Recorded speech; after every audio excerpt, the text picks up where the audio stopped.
Welcome back to my channel. If you are new, hit that subscribe button. You don't want to miss any of this content that is coming up. We only have one more chapter left in the book, and so I decided to hold that off and jump right into Nichol Kessinger. Okay, I have been on pins and needles in the comments, trying not to give this video away. I made this video before I even started doing the book, and so it's my insight or what I think could be possible and some research I've done. And so I feel like I need to get this out here before I do the Dr. Phil podcast episode 2 and 3. I already have episode 1 out. So I want to get this out before I do those podcasts, and I'm going to do those tomorrow and finish the last chapter.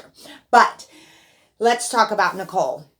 Nichol Kessinger, on August 15th, 2 days after the murders, had her first interview in Arvada, Colorado, in a park. And she decided to bring along her dad, and she decided to bring along her dog. Now, this interview is only on an audio. It is very choppy. You can't really hear it that well, but you can pick out bits and pieces of it. And so while she's having that interview, Chris is interviewing with the police, and the drone is flying over Survey 319. And it's really hard to listen to that audio, but she does babble on. And when she is asked, when did the relationship blossom, she says that she met Chris at the beginning of June or maybe before that. So she eludes the question, and they both stick with their original stories, Chris and Nichol Kessinger, that it was June 1st. But in the second confession in Wisconsin, when the FBI comes to talk to Chris, he does admit that he was talking to Nikki before May 29th. And how does he admit this? Well, in those confessions, he admits his lack of excitement for the Oops, I Did It Again video because he was talking to someone at work and he felt guilty. So we know that they were talking before May 29th when she posted that video. And another coworker admitted in the discovery, you can look it up, his name is Anthony Brown, and in his interview, he said that he witnessed the two having a close conversation in the hallway 5 months before the murder. So if you count back 5 months, that's March, you guys.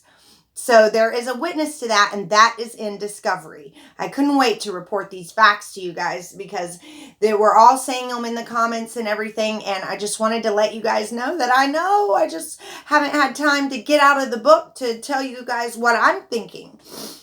And so we do know that about the coworker. Also in the San Diego trip, Chris said his mind was preoccupied with Nikki, and that was June 22nd through June 26th. We know that Shanann and the girls left to North Carolina on June 27th, and Nikki and Chris were texting that very day that she left, promising to be loyal and truthful and dedicated. And it was everything that Shanann had wanted and used to have. And in that text, he said to her, the only games he wanted to play was role-playing games. And so on June 29th, they text that they would still see each other, but maybe not as much.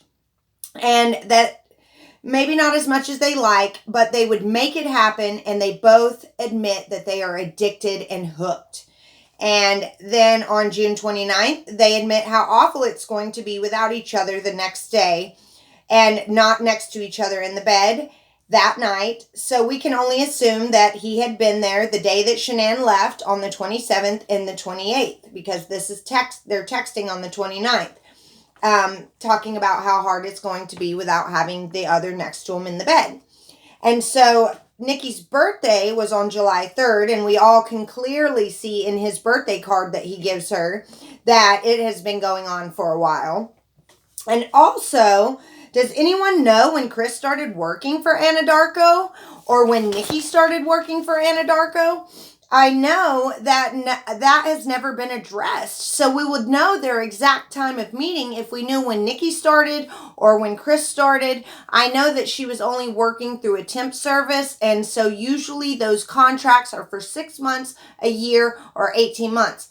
But we do not know how long that Nikki had already been there, or if she just was hired. So first she says that they did not have sex until the last week of June, and that she believes, and then she giggles strangely about a mosquito flying around one of the detectives. So she alludes that question too. And then her Google searches are from the discovery.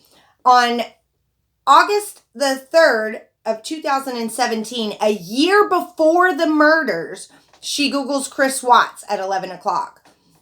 And you know, when she found the search for Chris Watts, she saw all the videos of Shanann and everything that they were posting about each other. And then, like a month later, a year before the murders, on September the 1st of 2017, you guys, Nichol Kessinger Googles Shanann Watts. So that was a month later, but a year before the murders, all right? And then on January of 2018, she Googles Shanann Watts again. And she is asked in her very first interview, what does she know about what Shanann does for work? And she pretends to not have a clue, but at the end she calls her a sales rep and says, but I'm not really sure. And then she lies like Chris does. And when she searched Shanann, it was right after she had her neck surgery on August 29th. So she would have seen all the posts that she was getting from her friends about how much they loved her, all the visitors from the doctor, and maybe even Chris took time off work to take care of Shanann, and Nichol was missing him at work, so she decided to Google Shanann that day. And you know that Nikki was jealous when she saw how much love that Shanann was getting. And by July 14th, she wants to have his baby. No way that's true after 2 weeks. And Nikki also swears in her interview that she just found out through media that Shanann was pregnant. I call BS. And Chris admits in his second interview that she did find out Shanann was pregnant. And I don't think that he wanted to say this in his second interview, but he did let that slip if you listen to the Wisconsin interviews with the FBI. She also Googled condom expiration dates and knows what his 401k is and what he's eating, but she doesn't know that Shanann's pregnant. And the officers ask her if there's anything else about Chris that he may have lied to her about, and she says that she'd rather not look back and second guess it. She asked for her name to be kept out of the media, and the agent has no clue how that's going to go. And she says that the last time she saw Chris was at the Lazy Dog on Saturday, but they went to 2 different ones because she didn't like the menu at the first one. But that is odd because that's the one that she goes to with her dad all the time, and you think she would know that menu. She says that Chris goes to her house after they eat at the Lazy Dog and that he only can stay 15 minutes because he has to leave. And she lies to the agents and says that that was their first time out in public. And the agents ask what they talked about on the date, and she says maybe about looking for apartments, but not about his wife. And then she's asked the last time she talked to Chris, and she cuts off the agent saying, oh, I talk to him all the time. In fact, I haven't talked to him since yesterday when I told him not to call me. But if I text him right now, he would respond in 5 minutes. And she says that they spoke on Sunday night and he seemed fine. And that was the 111-minute phone call. And that was right before he murdered his family. In the first interview, she admits talking to him Monday night, and she says he did not seem upset. But then she says she could hear fear in his voice for his children. She says that they both were at work on Monday, and they text back and forth, and talks about going to see Jim after work, and said he had nothing to do with anything. She admits Chris texted her about the wife and kids not being home, and when she was asked by the agents the time that he texts her, she stalls and eludes the question by saying she is upset and disappointed with Chris. And we all know that she eludes the question because she deleted all her texts and she has no idea what time it was.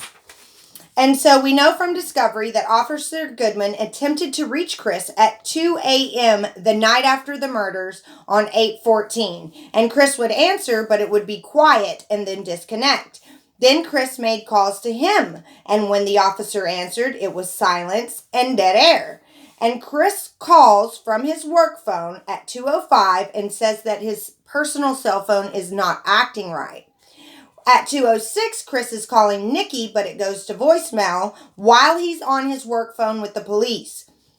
At 2:07, Nikki calls his personal phone back while he is on the work phone with the police officers, giving them the height, the weight, and the kind of tattoos that Shanann has. And Nikki was on the other phone. So from around 2:09 or 2:10, Chris ends the call with Officer Goodman. He still has Nikki on the phone. Didn't she tell investigators this was the night that she had the FaceTime call where she noticed that he was quite distracted? Was she telling Chris what to say to the officer while he was on the phone with him? Did she want to know what he was being asked by the officer? Is that why she stayed on the phone? And Chris and Nikki hung up, it looks like around 10 minutes later at 2:18. And so the agents in the first interview asked Nikki if she has ever been to in Shanann's car. And she calls it the white car or Chris's white car, but never Shanann's. And she says yes, kind of muffled. And he asked her when, but she can't remember. She can't remember when it was or even where they were going. She does say in the first interview that she is scared for Shanann Watts and the girls being missing. She knows that she was a good mother because of what Chris told her. And when asked about her and Chris's plans for the future, she says all couples plan for the future, but nothing was in stone or definite. Then why were you looking up wedding dresses? And we will get to all of that in the Dr. Phil video from his podcast. And she is asked if she's been to Shanann's home, and she says only once, the second week of July. They ask again, and she says again only once. And she tries to say that she did not want to be there. She never says it's Shanann's home. She just keeps saying that it is her space. She said that her apartment was their space. And she says that she saw pictures when she was there, and she told Chris that he needed a fixings with his wife. And when she was asked, what do you think about this? She says Chris is a saint, pretty much. She goes into this whole thing. And when asked about the morning of the murders and her thoughts, she explains that BS story that Chris told her about him just finding out that she was pregnant and that the baby was not his. And so they ask if she believed that, and she comes back with, well, she is home all day. So she gives a dig at Shanann, knowing that she's missing and nowhere to be found. And she is asked if she deleted her phone and text, and she says yes on the 14th. And they asked to be given her phone and for permission, and she says, quote, I'm sure we can work on my phone records, but I use the phone for work, so is there any way I could keep it?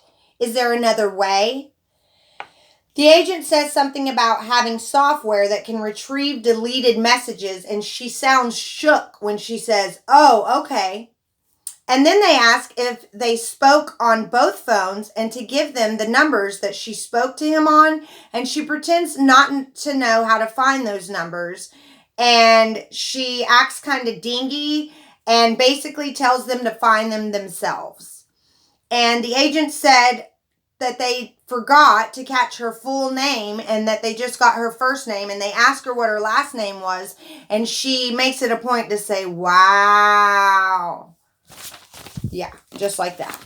So let's go over her Googles. And then there's a couple that I missed that I just listened to on the podcast, and we'll go over those whenever we do episode 3 of Dr. Phil's podcast. But this is what I had already dug up on Nicole's Google searches. On August the 8th, she Googled marrying your mistress.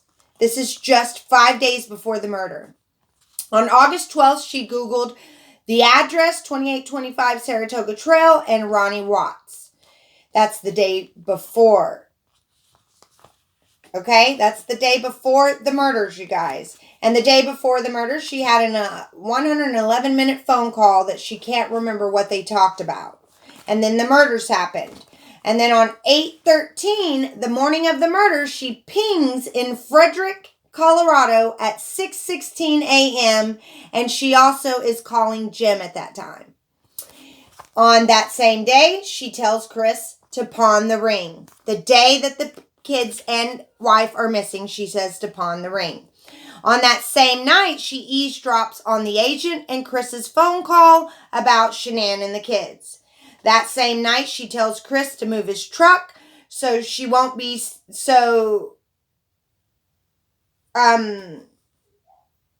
because the canines were coming in the AM. So why would she tell him to move his truck because the canines are coming? Did she know that there was a smell in his truck that the canines would pick up?